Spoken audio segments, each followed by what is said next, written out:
मध्य प्रदेश में हर घर तिरंगा अभियान का आगाज हो चुका है, जहां अब इस अभियान में सत्ता से लेकर संगठन तक सभी हिस्सा ले रहे हैं। वहीं अब इस पर हर घर तिरंगा अभियान को लेकर सियासत शुरू हो चुकी है। देखिए, देश के यशस्वी प्रधानमंत्री ने जब कोरोना काल में दिए जलाने को कहा था, तो लोगों ने दिवाली मनाने का काम किया। उन्होंने घंटी और शंख बजाने के लिए कहा था, तो लोगों ने बर्तनों को बजा बजा कर फाड़ तक दिया। तो देश के प्रधानमंत्री जब जब आह्वान करती, तो जनता उसको फॉलो करने का काम करती है। घर घर तिरंगा के लिए भी माननीय मोदी ने जब आह्वान किया, तो आपने देखा पूरे देश के लोगों ने अपने अपने घर पर तिरंगा फहराने का काम किया। जब जब देशभक्ति की बात आती है, तो कांग्रेस को उसका बुरा लगने का काम स्वाभाविक रूप से होता है, और यह भी इसमें भी ये लग रहा है। अब कांग्रेस आरोप और आलोचनाएं करती रहती है, क्यों नहीं देश में लोगों को तिरंगे से प्यार होना चाहिए, क्यों नहीं तिरंगा फहराना चाहिए। यह एक ऐसा काम है जो हर आदमी अपने आप को गौरवान्वित महसूस करता है। अपने विजयी विश्व तिरंगा प्यारा, सब झंडा ऊंचा रहे हमारा, इस स्लोगन के साथ हर आदमी अपने घर पर तिरंगा फहराने का काम करता है। और जब जब तिरंगा फहराता है, तो कांग्रेस को बुरा लगता है। देखिए, कहीं किसी से हमारी बैर नहीं है। कांग्रेस के लोग भी हर भारतवासी को 140 करोड़ हिंदुस्तानियों को माननीय मोदी जी ने आह्वान किया है, उसमें कांग्रेस अपने आप को अछूती न समझे। निश्चित रूप से हर देशभक्त को तिरंगे से प्यार रहता है, और कांग्रेस के नेताओं को भी आगे बढ़कर अपने साथ तिरंगों को पोस्ट करना चाहिए। हमारे माननीय प्रधानमंत्री जी, हमारे मुख्यमंत्री डॉक्टर मोहन यादव जी, हमारे प्रदेश अध्यक्ष हेमंत खंडेलवाल जी, अन्य नेतागणों ने सबने ये किया है। कांग्रेस को भी करना चाहिए। अपने देश से प्रेम सबको करना चाहिए, और कांग्रेस के नेताओं 140 करोड़, आज माननीय प्रधानमंत्री जी 140 करोड़ भारतवासियों के प्रधानमंत्री हैं, वो सबको आगे आकर तिरंगे को अंगीकार करना चाहिए, उसको नमन करना चाहिए, और देशभक्तों को भी याद करना चाहिए। देखिए, कांग्रेस पार्टी ने तो देश की आजादी से पहले ही तिरंगा इस देश के अंदर फहरा दिया था। ये जो तिरंगा है, ये कांग्रेस पार्टी ही नहीं, देश की आन बान और शान है। और इसे हमने संविधान लागू करते समय अंगीकृत किया था।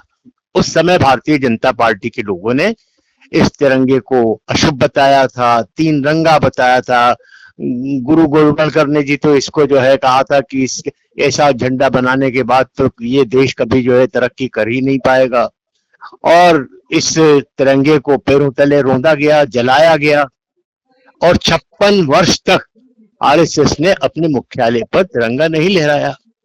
तो आप समझ सकते हैं ये कितने जो है, मैं समझता हूं कि ऐसे लोग हैं जिनका ना कोई ईमान है, ना कोई धर्म है। ये सत्ता के लिए कुछ भी कर सकते हैं, किसी भी स्तर तक गिर सकते हैं।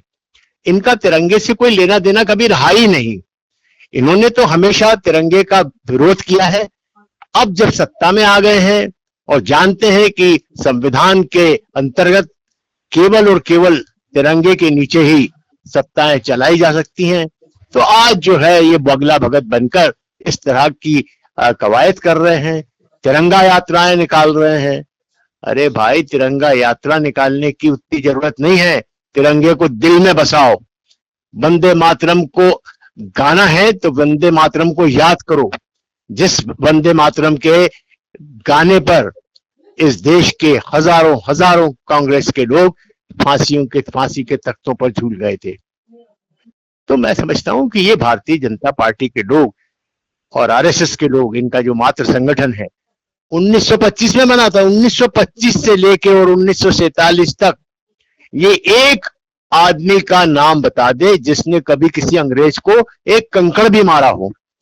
जब मारने की बारी आई तो इन्होंने महात्मा गांधी के सीने में 3 गोलियां दाग दी। ये उस तरह के चरित्र के लोग हैं जिन्होंने इस देश की बहबूदी को, इस देश की स्वतंत्रता को हमेशा पैरों तले रोकने का कोई काम किया है। ये जो श्यामा प्रसाद मुखर्जी और इनके जो दूसरे नेता हैं, आप जानते हैं श्यामा प्रसाद मुखर्जी ने मुस्लिम लीग के साथ पश्चिम बंगाल में सरकार चलाई, और जब महात्मा गांधी ने आह्वान किया कि अंग्रेजों भारत छोड़ो, करो या मरो 9 अगस्त को, तब इन्होंने अंग्रेजों को चिट्ठी लिखकर कहा कि कैसे भारत छोड़ो आंदोलन को दबाया जा सकता है। तो आप समझ सकते हैं इनकी कथनी और करनी में बहुत फर्क है। ये दिखाते कुछ हैं, बताते कुछ हैं और करते कुछ हैं। इनका केवल एकमात्र उद्देश्य कैसे भी करके साम दाम दंड भेद लगा के सत्ता पर काबिज होना। उसके लिए कोई भी रूप ये जो है अख्तियार कर सकते हैं।